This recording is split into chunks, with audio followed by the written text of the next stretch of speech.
നമസ്കാരം. എല്ലാ മാന്യ പ്രേക്ഷകർക്കും സ്പന്ദന ന്യൂസ് ചാനലിലേക്ക് സ്വാഗതം.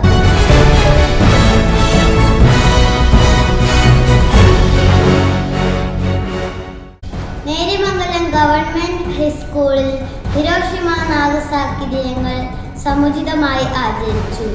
സമകാലിക യുദ്ധാവസ്ഥകളോട് പ്രതികരിച്ചുകൊണ്ട് ഹിരോഷിമയിൽ നിന്ന് ഗാസയിലേക്ക് എന്ന ദൃശ്യാവിഷ്കാരം ആഗസ്റ്റ് 7 സംഘടിപ്പിച്ചു. 1945 ഹിരോഷിമയിൽ നാഗസാക്കിയിലും നടന്ന അണുബോംബ് ആക്രമണത്തിന്റെ ഓർമ്മപ്പെടുത്തലും ഗാസയിലടക്കം ലോകത്തിന്റെ പല ഭാഗങ്ങളിലും ഇന്നും നടന്നുകൊണ്ടിരിക്കുന്ന യുദ്ധത്തിന്റെ ഭീകരതയും വിദ്യാർത്ഥികൾ ദൃശ്യാവിഷ്കാരത്തിലൂടെ അവതരിപ്പിച്ചു.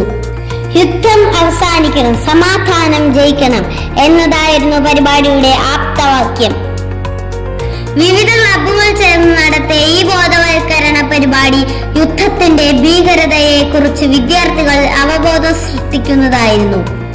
ഓരോ കുട്ടിയും തന്റെ മനസ്സിൽ സമാധാനത്തിന്റെ വിത്തുകൾ വിതയ്ക്കുമ്പോഴാണ് ലോകം യഥാർത്ഥത്തിൽ സുരക്ഷിതമാകുന്നത് എന്ന് പരിപാടിയെ അഭിസംബോധന ചെയ്തുകൊണ്ട് ഹെഡ് മിസ്റ്റർ പ്രീതിജി അഭിപ്രായപ്പെട്ടു. സാമൂഹ്യശാസ്ത്ര അധ്യാപിക സന്ധ്യ എൻ.എം. നന്ദി പ്രകാശനം നടത്തി. കൂടുതൽ വാർത്തകൾക്കായി ഞങ്ങളുടെ ഫേസ്ബുക്ക് പേജ് സന്ദർശിക്കുക.